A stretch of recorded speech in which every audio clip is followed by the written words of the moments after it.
जी तुम लग मेरी दौड़, जैसे कागजाज को सूझत और न ठोर।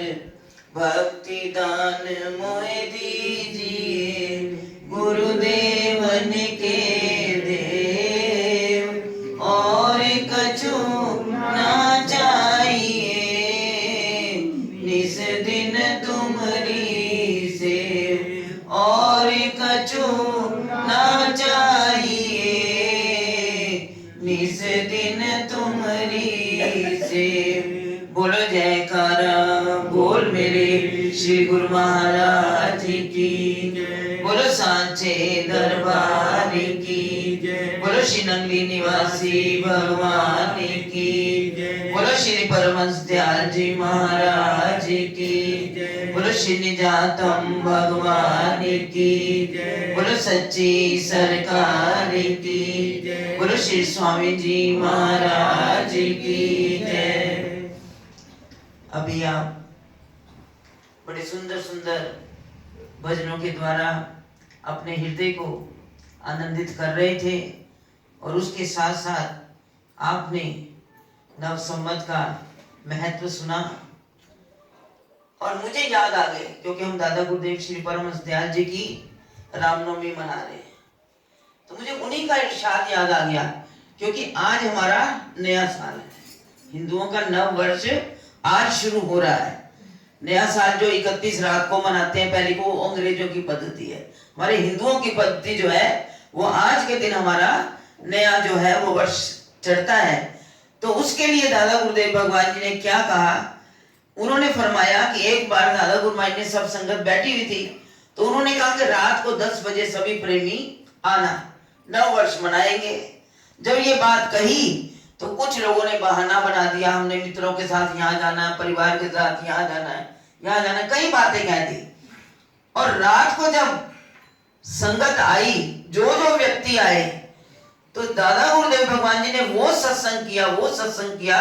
उन्होंने कहा आज की इस घड़ी में जो गुरु महाराज जी के चरणों में आ गए, जो मालिक के चरणों में आ गए, अपने इष्ट के चरणों में आ गए, समझो वो भव सागर से पार हो गए, वो भव सागर से पार हो गए, उनका कभी भी अनिष्ट नहीं हो सकता। और जो बहन भाइयों के साथ, मित्र संबंधियों के साथ, वो जीवन में कभी किसी का साथ नहीं देते। केवल एक सदगुरु जो है वो कहते हैं वो आखिर तक के साथी हैं, और कोई साथी नहीं बनता। माता पिता बंधु सुतदारा ये सभी जो हैं संसार की गाड़ी के अंदर साथ साथ रहते हैं, लेकिन जब कोई आपदा आन पड़ती है वो भी साथ छोड़ जाते हैं। और आपदा के वक्त कौन साथ होता है? केवल सदगुरु ही हमारे साथ होते हैं। ऐसी कई महाराज जी ने आपको कथाएं सुनाई हुई है कि कैसे कहते हैं एक गुरु के पास, अपने महाराज जी के पास, महाराज जी का मुखारविंद से ये सुनी हुई है कि एक व्यक्ति गुरु महाराज जी के चरणों में रहते हुए, अपने गुरु के चरणों में रहते हुए काफी समय बीत गया, तो गुरुदेव हर वक्त यही कहते थे कि संसार से प्यार मत करो, संसार जो है तुम्हारा साथ नहीं देगा। तो वो कहने लगा गुरुदेव कैसी बात करते हो आप, आपको पता नहीं बच्चे मुझसे इतना प्यार करते हैं, मेरे माता पिता मुझसे प्यार करते हैं, मेरी पत्नी मुझसे इतना प्यार करती है, तो मैं कैसे उनको छोड़ दूं, ये बात आप मत कहा करो। आगे शिष्य गुरुदेव को समझाने लगा, तो गुरुदेव ने कहा अच्छा ऐसी बात है, मैं तुम्हें एक युक्ति बताता हूँ, तुम ये काम करना, फिर मुझे बताना कि संसार कितना तेरा अपना है और गुरुदेव की बात को तू नकार रहा है। तो उन्होंने कहा कि ऐसी बात है, आज रात को जाकर एक कौतुक करना, तुमने भजन तो लिया हुआ है, भजन लिया हुआ है, ऐसे करना अपने श्वास चढ़ा लेना, श्वास चढ़ाना, और अपने एक टांग जो है अपने घर की क्षैतिज जो खंबी के अंदर उसको अड़ा लेना, और अड़ा लेना, और प्राण ऊपर चढ़ाएगा, जब जरूरत पड़ेगी तो मैं श्वास आपके उतार दूंगा। और जब वो उसने जाकर घर में ऐसा ही किया, उसने प्राण चढ़ाए और अपने श्वास खींचे जैसा गुरुदेव ने बताया था, तो उसने उसी घर की खंबी के अंदर अपनी टांग अड़ा दी। जब अड़ा दी तो पत्नी ने देखा कि मेरे पति के अंदर कोई हरकत नहीं है, तो उसने कहा अब मैं क्या करूं, ये तो लगता है गए। पर उसने कहा मैं इसको शोर मचाने से पहले, लोगों में सब उसे कहने से पहले मैं करती हूँ कुछ खा पी लूं। रसोई में गई, पता नहीं कितने दिन रोना पड़ेगा। तो उसने कहा मैं कुछ खा भी लूं, बनाया आटा गूंद के रख लिया, किसी को पता नहीं चलेगा। और पति अंदर से सब उसको अंदर से सोची थी, देख रहा था। जब सारा उसने काम कर लिया, खा भी लिया, उसके बाद घर में शोर मचा दिया कि ये गए। अब माता पिता को, सबको, पूरे परिवार को हल्ला मच गया।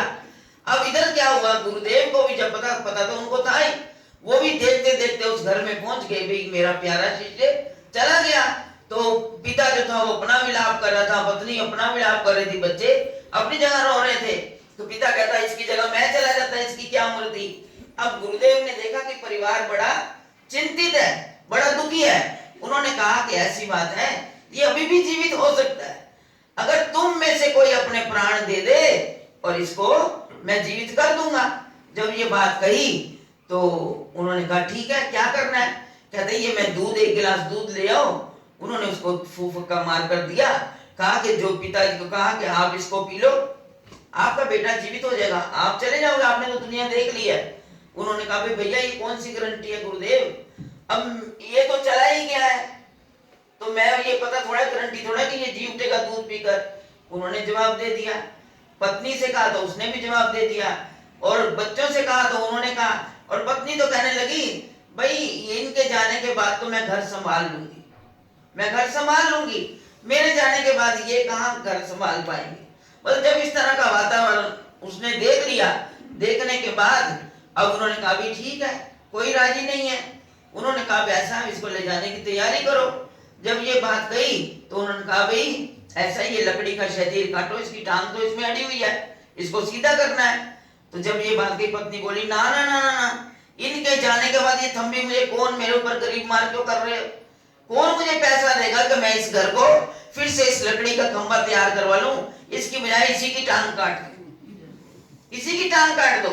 ये संसार कितना साथ देता। जब ये बात कही वो सब खेल देख रहा था। अब गुरुदेव ने कहा चलो कोई बात नहीं, कोई तैयार नहीं दूध पीने को, मेरा कौन सा आगे पीछे रोने वाला, मैं ही दूध पी लेता हूं। और मेरा गुरुदेव, मेरा शिष्य तो संसार में रहेगा जो गुरु नाम का डंका बजाएगा। तो गुरुदेव ने दूध पी लिया। और पीने के बाद गुरुदेव को क्या होना था, गुरुदेव तो 3 लोक के मालिक होते हैं। उन्होंने उसके मस्तक वाली जो मस्तक को दबाया, वो राम राम करता हुआ उठ खड़ा हुआ। उन्होंने कहा गुरुदेव आप सच्चे हो, ये संसार झूठा है, हम संसार के साथ प्रीत करते हैं। तो दादा गुरुदेव भगवान जी ने कहा जो संसार में फंसेगा वो संसार में ही उलझ के रह जाएगा, जो संसार को त्याग कर गुरुदेव की शरण में आ जाएगा उसका बेड़ा पार है। तो 9 वर्ष के दिन दादा गुरुदेव भगवान जी ने कहा था कि अपने, और हजूर महाराज जी ने भी जब 12 माह लिखा, उन्होंने यही कहा कि अपने से बड़ों से, जो भी अपने संत जनों से, अपने गुरुजनों से, अपने से बड़ों से आज के इस दिन का महत्व सुनना चाहिए, ये महाराज जी ने फरमाया। तो हमारे लिए जैसा अभी, जैसे ये जंत्रियों में पंडित लोग, विद्वान लोग ये जो लिख देते हैं, ये सत्य लिखते हैं, एक एक घड़ी का जो जो जिसका ज्ञान है वो सत्य है। लेकिन कहते हैं गुरुदेव सबके बंधन काट देते हैं। क्यों कहते हैं जयकारा लगाओ तो दोनों हाथ ऊपर करो। अरे आपके हाथों की लकीरों के ऊपर जब गुरुदेव की दृष्टि पड़ेगी तो आपके सारी लकीरें जो है, हाथ की रेखाएं, मस्तक की रेखाएं सब बदल जाएंगी। तो इसलिए गुरुदेव की शरण में जो आ जाता है उससे तो ये सारे कष्ट ऊपर से निकल जाते हैं। क्योंकि कहते हैं कि जब भगवान का सिमरन ये जीव करता है तो उसे तो अपनी ही सुधि नहीं रहती, तो कष्ट कहां महसूस होंगे। क्योंकि विचार के द्वारा जो गुरु की शरण में आ जाता है, विचार के द्वारा उसको कष्ट भी कष्ट महसूस नहीं होता। हमने देखा स्वामी जी के माता जी को, संत अलखानंद जी को, उनको देखा कि जब उनको एक साइड का अधरंग हो गया था तो उनको जब भी कहना वो बड़े ही ज्ञानी, बड़े ही विचारवान। उन्होंने कहा ये मेरी किस्मत का, एक दिन भी उन्होंने इसका दुख नहीं मनाया कि मुझे कोई कष्ट है, मुझे कोई कष्ट नहीं है, ये तो कर्म भोग है मेरा, मैंने भोगना है। तो ये विचार जो है हमें सत्संग में जाकर आता है। तो हमें जो है इन विषयों पर इस वक्त पर चूकना नहीं चाहिए।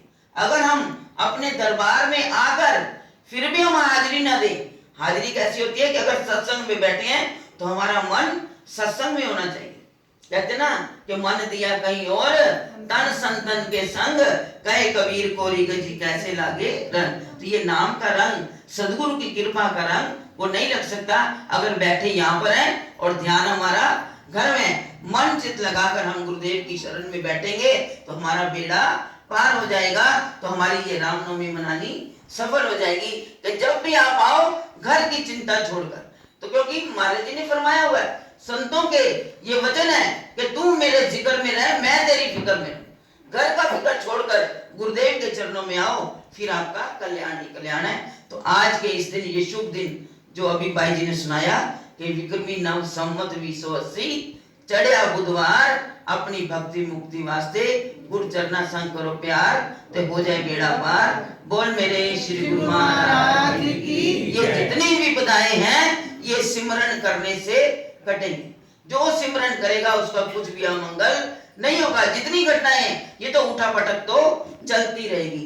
ये संसार ही इसी का नाम है। जीवन में संघर्ष ना हो तो उसको जीवन नहीं कहते। तो इससे हमने घबराना नहीं है। तो इसलिए गुरु महाराज जी का हम जितना हो सकेगा, हमें नाम उपदेश मिला हुआ है, हम करें। तो दादा गुरुदेव श्री परमहंस दयाल जी के पावन अवतरण दिवस की आज ये दूसरी प्रभात फेरी हो गई। प्रभात फेरी अभी योगराज जी के घर गई, उन्होंने अपना नया मकान बनाया, उसमें संतों के चरण पड़े। कहते हैं जहां संतों के चरण पड़ जाए उनकी तो एक धूल भी। फिर कभी सत्संग में संतों के दर्शन का महत्व आपको बताएंगे। तो वहां पर जितने संतों के चरण पड़े तो वो घर तो पवित्र हो गया। कहते हैं एक संत के अंदर, क्योंकि गुरुदेव आप ही अपने बच्चों में विराजमान हो जाते हैं। ना जाने किस रूप में नारायण मिल जाए, अपनी दृष्टि को ऐसा मना ले। योगराज जी ने नया मकान बनाया, उनके घर में भी सदगुरु के और संगत के चरण पड़े तो वो घर तो वैसे ही पवित्र हो गया। तो गुरु महाराज के चरणों में मेरी अरदास है, वो उस घर में सुख से वास करें, उसमें रहें। और उसके साथ साथ आज की इस प्रभात फेरी का अभी देखो संवत का जो लंगर प्रसाद है हमारे भाई रवि जी की ओर से, वो सारा प्रसाद जो आप सबको लंगर का प्रसाद मिलेगा और जलेबियों का प्रसाद भी मिलेगा। जलेबी का प्रसाद किसकी तरफ से है पता है? आश्रम की तरफ से। आश्रम की तरफ से गुरुमाई की तरफ से गुरुमाई का प्रसाद आपको सबको जलेबी का, ये परंपरा महाराज जी की चलाई हुई है कि जिस दिन नव संवत हो उस दिन जलेबी का प्रसाद बांटा जाता है। वो प्रसाद भी आप पर लेकर जाए। और रवि जी की ओर से आज के लंगर की जो सेवा वो की गई। तो गुरु माई के चरणों में मेरी ये अरदास है, गुरु महाराज जी सबके घरों में बरकतें डालें, सबके दिलों में अपने प्यार का रंग चढ़ाएं, उनकी रहमतें उनकी बख्शिशें सब पर सदा बनी रहे और गुरु महाराज के रंग से वो सदा सराबोर रहें। उनकी भक्ति उनकी सेवा से गुरु महाराज जी करवाते रहे। यही जीवन में हमें चाहिए, यही हम मांगते हैं। तो बड़े प्यार के साथ आज के सत्संग की सारे परिवार को बहुत बहुत बधाई, बहुत बहुत सदगुरु की कृपा बनी रहे। बड़े प्यार से ऊंचे स्वर से दोनों हाथ ऊपर करके गुरु माई का जय घोष करें। बोलो जयकारा बोल मेरे श्री गुरु महाराज की। बोलो श्री नवली निवासी भगवान की। बोलो श्री परमहंस दयाल जी महाराज की। बोलो सच्ची सरकार की। बोलो श्री स्वामी जी महाराज की। बोलो सियापति रामचंद्र महाराज की जय। और आज से नवरात्रे भी शुरू हो गए, क्योंकि वो समय लिखा हुआ होगा।